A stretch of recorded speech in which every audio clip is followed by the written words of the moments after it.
On Fox 10 News at 5. In Mobile County, the number of reported deaths from coronavirus now more than 20. The health department releasing new figures as well as talking about a startling new way the virus could be spread. Fox 10 News reporter Steve Alexander joining us here in studio with those details. Steve? Yeah, another update coming in just within the last half hour. Mobile County now has 23 reported deaths, 12 confirmed from the illness.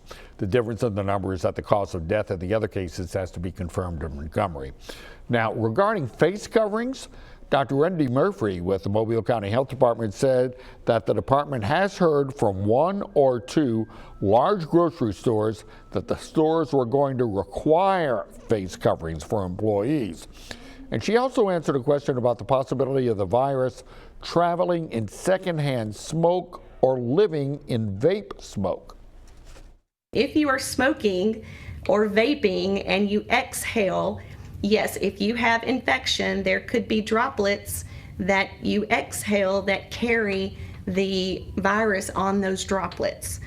However, Dr. Murphy said she doesn't think vape smoke itself can carry the virus, say, across a room or into another car. But she does say people who vape have to be very aware of touching their faces.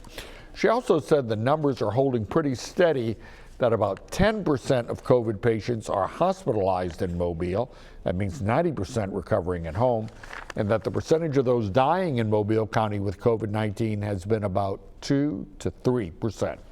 Reporting live, Steve Alexander, Fox 10 News. Okay, well, a beautiful day across the Gulf Coast today. Plenty of sunshine out there, and it's not going to last. So I guess make the most of what's left of this evening. Tomorrow will start out fine, but we will have some clouds, and then showers are showing up well in the weekend forecast. We've got a good chance of storms on Sunday. May see some severe weather in our area. That 30% shading is what's likely going to be an enhanced risk of severe weather, showing a 30% probability of severe weather within 25 miles of a given point on Sunday afternoon and Sunday evening and into early Sunday night. Let's track the timing on it with our Futurecast. And looking at it through the early morning hours on Sunday, you can see there some showers coming through by Sunday afternoon, turning into some storms. And a line of showers and storms will work through the area. We think that by 2 or 3 in the morning, most of it will begin to slide past us and we'll be okay on Monday. This is very preliminary, but we are looking at weather in the forecast that may start to ramp up some over the weekend. In the meantime, right now, 75 degrees in Mobile. We're at 74 in Lillian and Pensacola, 71 at Gulf Shore, 68 for Dauphin Island. Daphne checking in at 77. We were a lot colder this morning. Many spots were in the low to mid 40s. Our coldest spot on the map was 41 this morning in Pascagoula. Tonight will be cool, but not as chilly as last night. Getting a little return flow. The wind's not as strong out of the north, and some clouds may start to work into the picture tonight, too. Tomorrow, we'll get up into the middle 70s with our temperatures for the lunchtime hour and into the afternoon. And we may even see a few spotty showers late in the day tomorrow. A high in the upper 70s before it's all said and done. Our rain chances only 20% tomorrow, so we should be mainly dry, but the clouds start to roll back in. Then we get into Saturday, and our rain chances at 50%. Scattered showers, maybe a rumble of thunder. I don't expect severe weather on Saturday based on the current outlook. Just a few thunderstorms mixed in. Sunday, strong storms, especially late and into Sunday night, and our rain chances actually go from 60% during the day Sunday to 70% Sunday night. And this could be a pretty good rain for us. If you put some fertilizer out, you're ready for that good rain, didn't see enough of that last rain, we've got a shot at it this weekend, both Saturday and Sunday with elevated chances. Next week, it looks like we'll have a few dry days, Monday, Tuesday, Wednesday with highs in the 80s, and then more showers start to show up late next week. Things are starting to change again. It's been beautiful lately, but we have some storms in the picture for Sunday, and we'll have a look at a different model illustrating that coming up.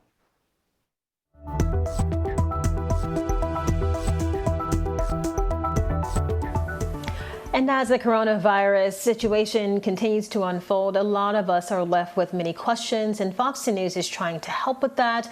We asked for your COVID-19 related questions, and you've been sending them in. This is what Lindsay asked us today. I keep seeing coverage on food bank donations and shortages, along with farmer crops going bad with no open restaurants to sell to. Is there a reason or a law prohibiting farms from donating the crops to the food banks?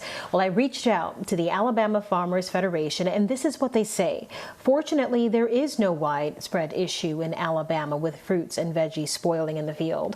Some Alabama farmers have seen an increase in demand for early fruit and vegetable crops, including strawberries, lettuce, and broccoli. They go on to say our farmers sell a smaller percentage through wholesale to restaurants and food processors than the percentage they sell through farmers markets, U-Picks, and farm stands and stores.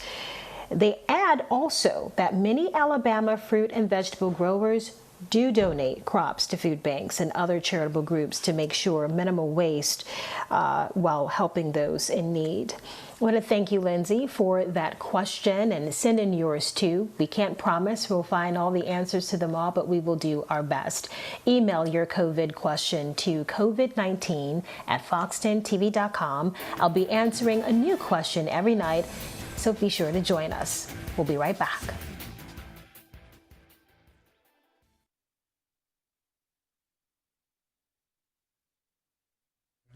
Yeah, not long. Check, check. 1, 2, 3. Check, check, check.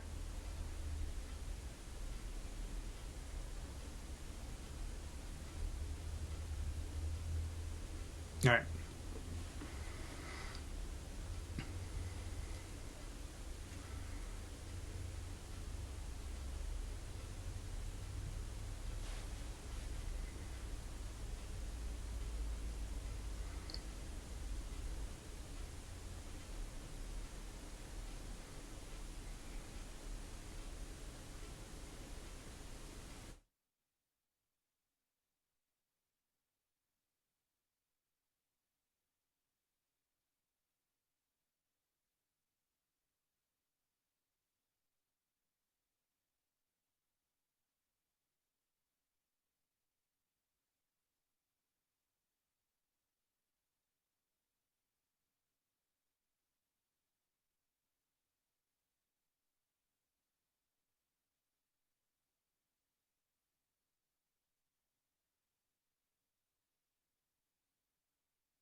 All of us here at Fox News committed to getting you the facts about the benefits available to you because of the coronavirus outbreak. Our investigative reporter Brendan Kirby has been digging for those answers, and he joins me again live from his house. Brendan, some people asking if they can still collect unemployment if they've been laid off, but their employer received a Paycheck Protector loan, but he's still not paying salaries with it. That's kind of a convoluted question, but what's the answer to that one? Well, Byron, it works like this. You'll be paid retroactively for any time you weren't paid your regular wages. But if your employer is continuing to pay you, then you can't opt for unemployment instead. Even if the business is shut down, if you're still getting a paycheck, you're not eligible. And under the rules of the CARES Act, unemployment actually could end up being a better deal for many workers. That's because in addition to the regular state benefit, you're entitled to an additional $600 a week from the feds. Let's take a look at an example. Take a worker making $12 an hour full-time. That works out to $480 a week. But under the expanded unemployment, that same person would get a $275 state benefit and the $600 for a total of $875. So many workers are better off if their employers don't keep them on the payroll. All right. So Let's take another question from one of our viewers because they've got a lot of them. Now, we've gotten this question a lot. What if you're a worker who usually isn't eligible for unemployment but is now under the CARES Act? Someone who's self-employed, for example, a musician who works bars and restaurants. What will the state require in documentation for them? Well, actually, this is just being worked out now, Byron, but the state tells me that they're going to be looking for proof of income, and that's not as straightforward in some cases as it is for a regular worker on a company payroll. But it'll include things like tax filings, such as Schedule C of the Federal Tax Form 1040. That's what people who are self-employed fill out at tax time. The Labor Department also might ask for a copy of your business license if you're in business for yourself. If you made an unemployment claim or you plan to, you'll want to make sure you get these documents together if you're a worker in this category. All right, Brendan Kirby, thanks so much. Good information.